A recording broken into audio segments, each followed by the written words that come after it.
أعوذ بالله من الشيطان الرجيم. بسم الله الرحمن الرحيم. أحييكم بتحية الإسلام. السلام عليكم ورحمة الله وبركاته. إن الحمد لله نحمده ونستعينه ونستغفره ونعوذ بالله من شرور أنفسنا ومن سيئات أعمالنا. ما يهد الله فلا مضل له ومن يضلله فلن تجد له وليا مرشدا. أشهد أن لا إله إلا الله وحده لا شريك له وأشهد أن محمدا عبده ورسوله لا نبي بعد. أما بعد، رب اشرح لي صدري ويسر لي أمري واحلل عقدة من لساني يفقهوا قولي. اللهم علمنا ما ينفعنا وارزقنا علوما تنفعنا في الدين والدنيا والآخرة. اللهم زدنا علما وارزقنا فهما. اللهم فقهنا في الدين وعلمنا التأويل. Ma'asyiral muslimin yang dirahmati Allah Subhanahu wa taala.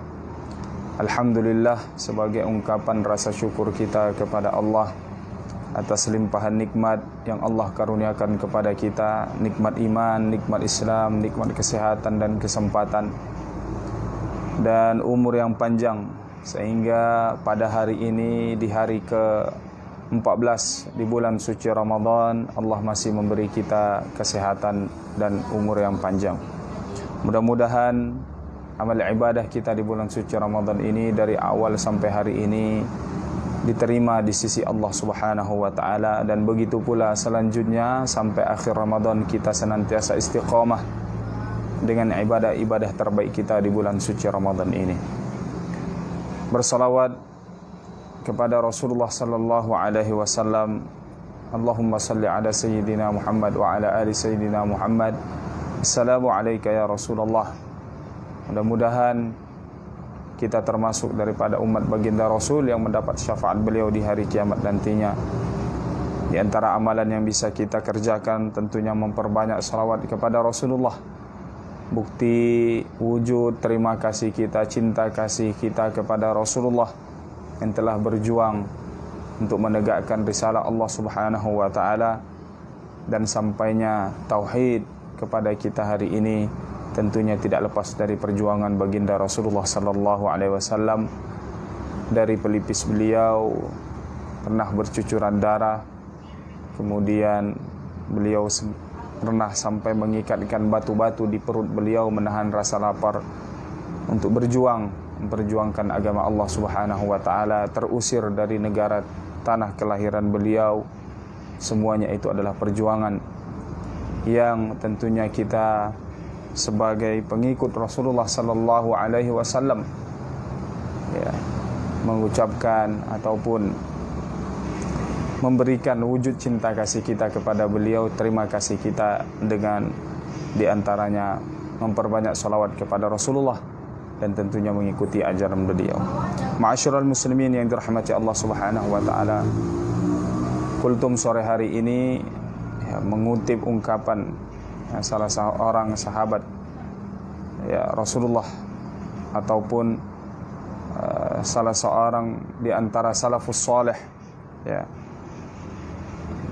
dikutip dari Hatim al-Asam rahmatullahi alaihi annahu qala, beliau berkata, man idda'a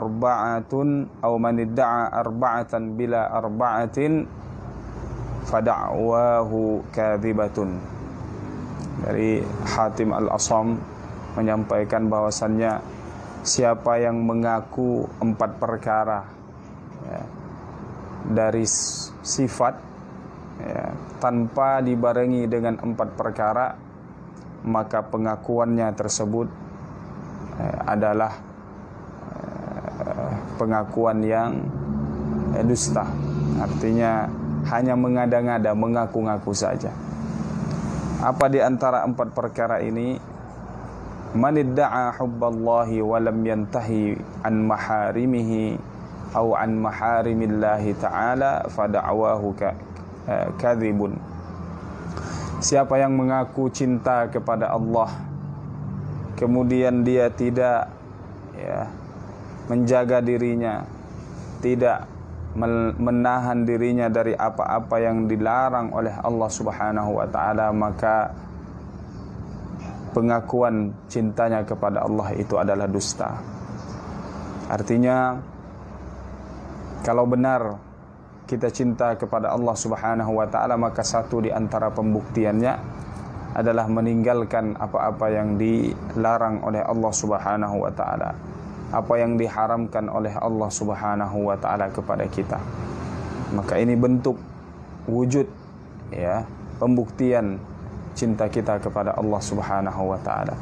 Sebagaimana Allah Subhanahu wa taala, ya, menegaskan dalam Al-Qur'an, Qul in kuntum tuhibbunallaha fattabi'uni. Katakan Muhammad kepada umatmu, kepada hamba-hambaku, kalau kalian cinta kepada Allah maka ikuti aku. Maka tentunya mengikuti Rasulullah artinya mengikuti Allah Subhanahu wa taala. Apa-apa yang dilarang oleh Rasulullah berarti dilarang oleh Allah Subhanahu wa taala, maka hendaknya kita meninggalkannya. Yang kedua, man idda'a hubban nabiy sallallahu alaihi wasallam wa kariha al-fuqara wal masakin fada'wahu kadhibun. Siapa yang mengaku cinta kepada Rasulullah sallallahu alaihi wasallam, kemudian dia membenci kepada para fuqara, orang-orang fakir, wal masakin, orang-orang miskin, maka pengakuan cintanya itu kepada Rasulullah adalah pengakuan yang palsu.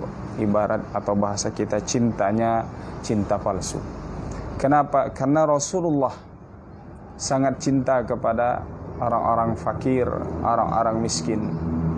Bahkan kita dengar bagaimana Rasulullah pernah berdoa kepada Allah Subhanahu wa taala, Allahumma ahyini miskinan, ya Allah hidupkan aku dalam kondisi miskin, wa amitni miskinan, wafatkan aku dalam kondisi miskin, wahsyurni ma'a zumratil masakin, bangkitkan aku dengan barisan orang-orang miskin nantinya. Begitu juga orang-orang fuqara. Bahkan dalam riwayat lain, Rasulullah menasihati Abu Dzar Al-Ghifari radhiyallahu anhu wa arda, menyatakan ahibbal masakin atau wadanu minhum, cintai orang-orang miskin dan dekat dengan mereka. Apa bukti cinta kita kepada para fuqara, pada orang-orang miskin ini?